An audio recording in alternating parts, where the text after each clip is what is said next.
So I give you the floor, Andrew, and you can start. Brilliant. Thanks so much, Liam, and thanks for inviting me today, and to Idoni as well, and to the translators up at the top. I would have been completely lost without you. So thanks very much for that. So let's see. Perfect. So today I'm going to run through the Woodland Carbon Code in the UK, and I'm just going to take you through initially what I'm going to cover across the rest of the session. So first of all, I'm going to explain what the UK Woodland Carbon Code is and what we do, what you need to do as a landowner or a land manager to be eligible for the Woodland Carbon Code, what your obligations are under the Woodland Carbon Code as well. Then I'm going to go through the process. How do you actually apply the Woodland Carbon Code to your site, and how do you generate carbon credits? Then I'm going to have a look at about the prices for carbon. I know we've had a couple of presentations already, which were great, talking about the €30 mark is sort of what you're looking at here, which is really interesting. Then I'm going to look at the current market across the rest of the UK, and then I'll be moving on to the next presentation. But before I start, I just want to say the presentations earlier were brilliant, and it was really interesting hearing how everybody else was looking at the rules and the international standards that were being set and the criteria that were being set. And the whole time those presentations were going on, I was just sat there thinking, how does the Woodland Carbon Code in the UK match with that? Do we properly manage permanence? Do we properly look at additionality and all of these different things? And I'll let you guys decide as we go through. So first of all, what is the UK Woodland Carbon Code? So officially, we are the UK's government-backed standard for woodland carbon projects, which allows for the generation of carbon credits. So at the moment, if you wanted to generate carbon credits in the UK from woodland creation, you would have to come through us. But as I say, we are UK government-backed, which has its pros and has its cons. A lot of the time it's seen as higher credibility. There's a lot of trust in the UK government, rightly or wrongly. And on the flip side, some people feel it might be politicised too much. And so, as I say, there are pros and cons to that.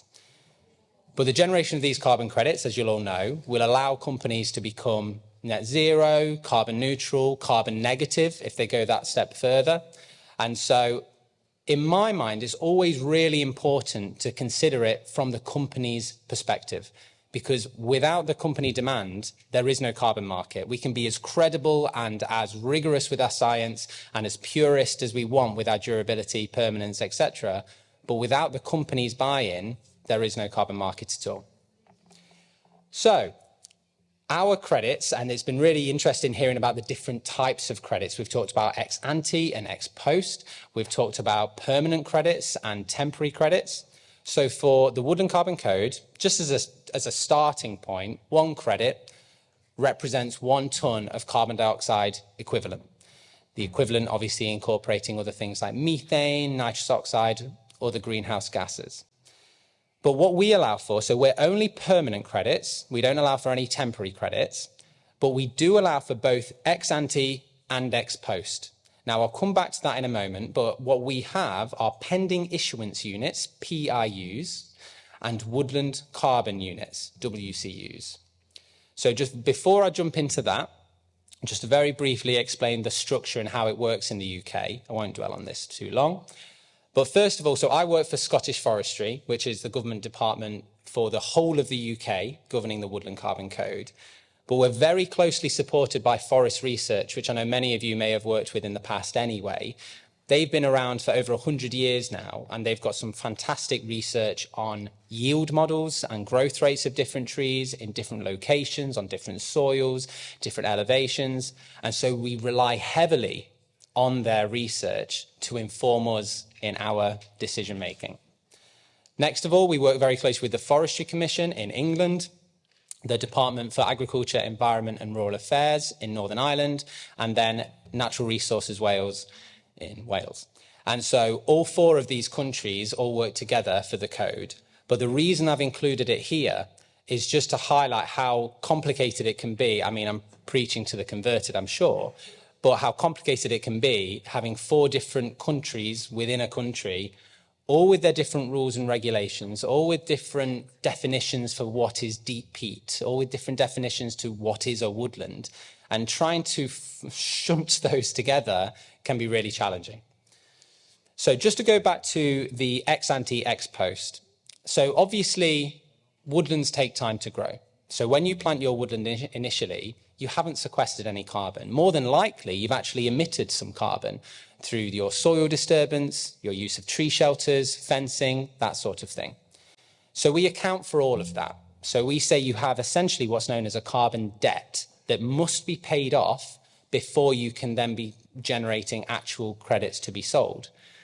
But the way we do it is for instance, if you had a 1 hectare woodland creation site and you planted 2,000 trees, and we predicted using our carbon calculator that over a 100-year period, and we always base it on that 100-year period, you would generate 500 PRU. So you would sequester over that 100 years 500 tons of carbon dioxide. Once you've planted your scheme and validated it with us, we would then allocate that project, give the landowner 500 PRUs, ex ante units, that they can do with what they like. They can sell them, they can hold on to them, they can do a bit of both. And then over time, at year 5, and then every subsequent 10 years as a minimum, we require the landowner to verify their project. So they have to then go over time and continually check their woodland that it's growing as we predicted. If it's not, then we'll take some of those PRUs away. And so if they've sold all of them, they can be in a bit of a tricky situation. But if it's growing as expected, we will convert those ex ante units into ex post units. I know Simon adhered to this earlier in his presentation as well. And so what we allow for is these ex ante units to be generated initially, and then they evolve over time into ex post. Now, the key difference between them from a company's perspective is what they can claim based on what they've bought. So if I was a company based in the UK and I had a residual emission for 2024 of 500 tons of carbon dioxide, and I wanted to claim for 2024 I am carbon neutral, if I bought 500 WCUs, the ex post units, I could say for 2024 my company is carbon neutral. If instead I bought 500 PRUs, those ex ante units, I couldn't say that. All I could say is I am working towards carbon neutrality. And so you can see value-wise, the WCUs are far more valuable. From a landowner, the reason we allow for this is exactly what was described in the roundtable earlier on when they were talking about cash flow issues. If I said to a landowner, you're not going to generate any WCUs until year 15, year 20, and they're spending £5,000 euros per hectare to plant this woodland at year 0, they're going to say, well, that's useless to me. I need to generate some cash now to allow for me to plant this woodland.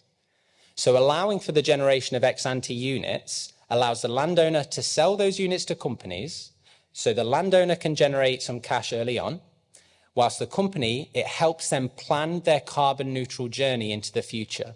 They know they're not going to be able to make any real carbon neutral claims for 15, 20 years. But buying now allows them to buy at a cheaper price rather than waiting until 2040, 2050 and then panicking and buying units for hundreds of pounds per unit.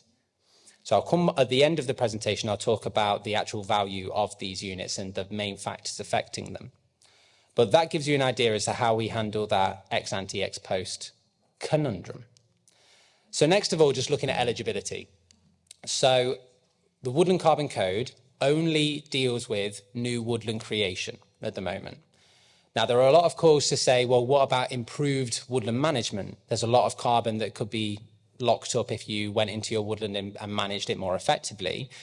Absolutely. We just don't have the strong science behind us at the moment to be able to do that effectively. We may in the future, and that is something that we're looking at doing, but for now, we're looking at new woodland creation only. So if you've got an existing woodland, you're out. Next of all, at the moment, it says here there's no minimum or maximum area. We're changing that very soon to say that it has to be at least 1 hectare in size, but essentially it'd be 1 hectare or above. And at the code, we have projects as small as 1 hectare. One project's 5,000 hectares. So the scale is enormous. The average project size for us is about 50 hectares. Next of all, it can include natural regeneration. A lot of people ask about this. Does it have to be manually planted woodlands, or can you include natural regeneration, natural colonisation? So we do allow for that in the code. And our definition in the UK of what is a woodland is it has to be at least 400 stems per hectare with the potential to reach 20% canopy cover, at least 20% canopy cover, and that's what we class as a woodland. Now, the reason I stress that is it's very important when it comes to permanence and durability.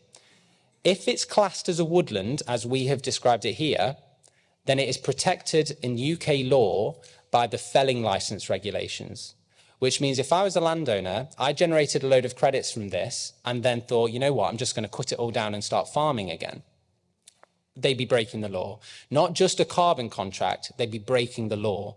And they can go to prison, they can face fines of tens of thousands, hundreds of thousands of pounds if they fell trees without asking for a felling licence. And that is then checked by the Forestry Commission, by Scottish Forestry, to see if we will give it.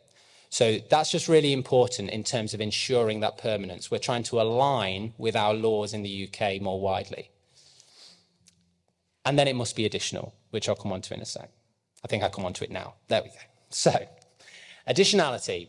So we used to have a variety of different ways we assessed it. As many of you will know, there are over 30 different ways that you can assess additionality. But fundamentally, you're trying to answer the question, are the carbon removals over and above those which would have occurred without the presence of the carbon market? So if the UK Woodland Carbon Code didn't exist in the UK woodland creation couldn't generate any carbon credits, would the woodland have been planted anyway? So the way we assess that are in two ways. So first of all, we do the legal test, as most standards will. Is there a legal obligation to plant that woodland? If the answer is yes, you're going to do it, well then carbon credits or not, you're still going to do it. Secondly, and more fiendishly difficult, is the financial test. So what we're trying to do there is we're trying to assess financially, are you probably going to plant that woodland anyway? Now, the way we do that is we assess how much money are you currently making from the land, from something like farming, and then how much money without carbon would your woodland creation scheme generate? So if you were making £1 million from farming and your forestry scheme was going to make £1.5 million without any carbon, we'd say, well, you're not additional. You don't need any carbon credits. You're already going to be far better off financially planting that woodland than you are from farming. If instead you were making £1 million from farming and £500,000 from forestry without carbon, we would say, okay, fair enough. You need a bit of help. You need that financial incentive. And so that's how we address financial additionality. Now, I was interested, again, with Simon's talk earlier. I think you mentioned that you're not allowed to take government grant if you also want the label. In the UK, you are allowed to take government grant, but we have a cash flow calculator to tell you how much you can take while still remaining additional. So it's very, very tricky in the UK, and it'd be interesting to hear what everyone thought later on about that approach. But that's how we address additionality. So next of all, looking at the obligations for the landowner. What do you have to do on top of what you'd have to do normally? So there are a lot of things under UK law that if you planted a woodland, there are a lot of things you have to do anyway. If you go through the Woodland Carbon Code, you have extra things on top of that. So for one, and something really pertinent to this conversation, is fire, pest and disease, that sort of thing. Under the Woodland Carbon Code, if the woodland that you've planted and you're generating credits from burns down, you have to go in and replant. If you're not in the Woodland Carbon Code and you plant a woodland in the UK, you don't have to. You can just say, it wasn't my fault, I'm just going to leave it. So that's an important distinction. And so for people that are concerned about climate change, drier conditions in the UK and wildfires, this is something that really does concern them. But obviously it's critical if we're going to make sure that the carbon stock is there. Next of all, you must verify every 10 years. And again, this differs slightly from some of the other schemes mentioned. So if you had a 100-year project, you'd have to go in at year 5 and then every 10 years after that as a minimum, and that verifies your project. And essentially what that does is just checks the trees are growing as expected, that sort of thing. You then have to manage your project as you originally outlined in your carbon calculations that you complete initially and in your initial management plan. So if you said, I'm not going to clear fell this woodland, you can't then go in 30 years' time and clear fell it and say, well, it's my woodland, my choice. And then finally, you have to manage the UK forestry standard. So in the UK, the forestry standard is critically important, and every new woodland that is planted has to adhere to this. And so this has really strict rules about what can be planted, how many of a single species can be planted, how close you can plant to a watercourse. So many different elements. Critically important is what you can do with soil as well, and deep peat.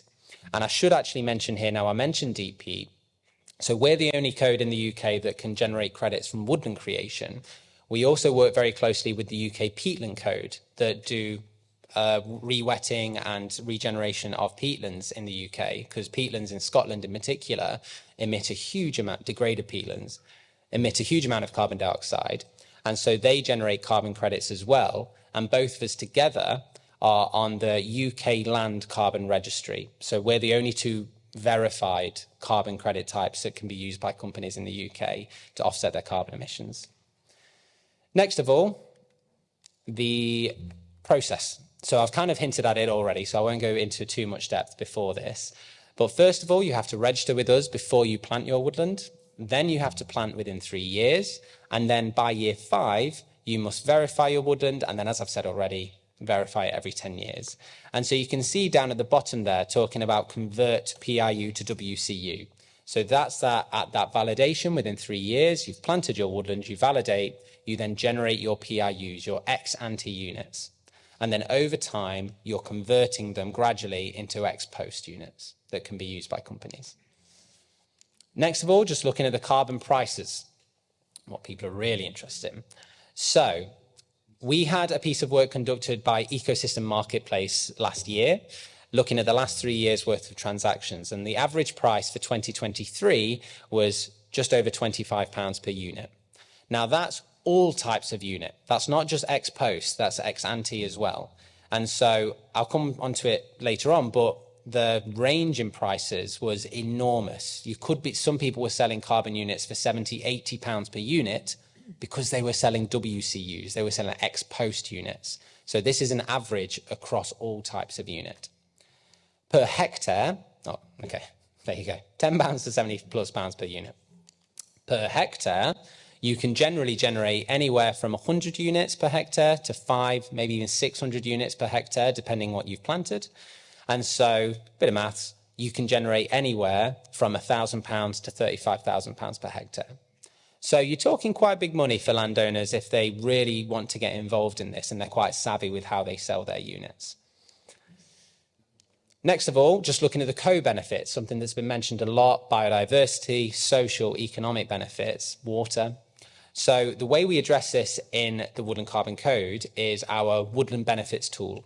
So this is something that when projects validate and then continually verify their project, they have to complete, and they have to have this, as I say, third-party audited as well.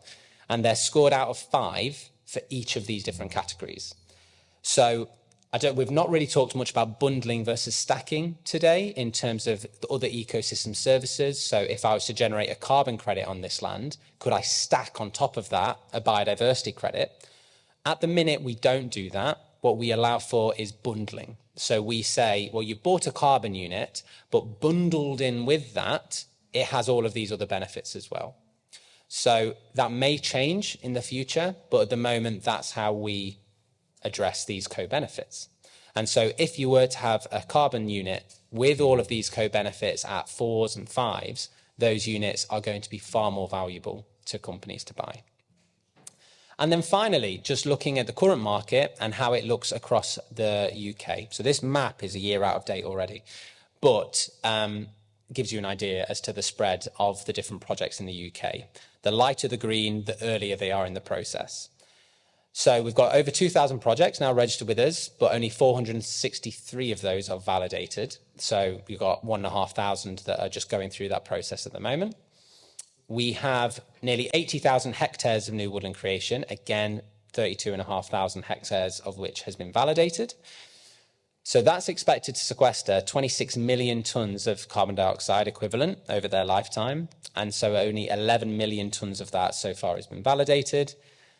And of all of those units, only 3.5 million have been sold so far. So there's lots more that are available for sale. And a lot of different landowners are looking at holding on to their units because they're seeing the rapidly increasing price of carbon and thinking, you know what, I'm just going to hold on to these. And particularly close to those deadlines like 2030, like 2040, when companies are going to be crying out for carbon units and will pay whatever it takes to maintain their carbon neutral claim. And so a lot of landowners are choosing to do that at the moment. And that is me, I believe. Thank you very much, Andrew.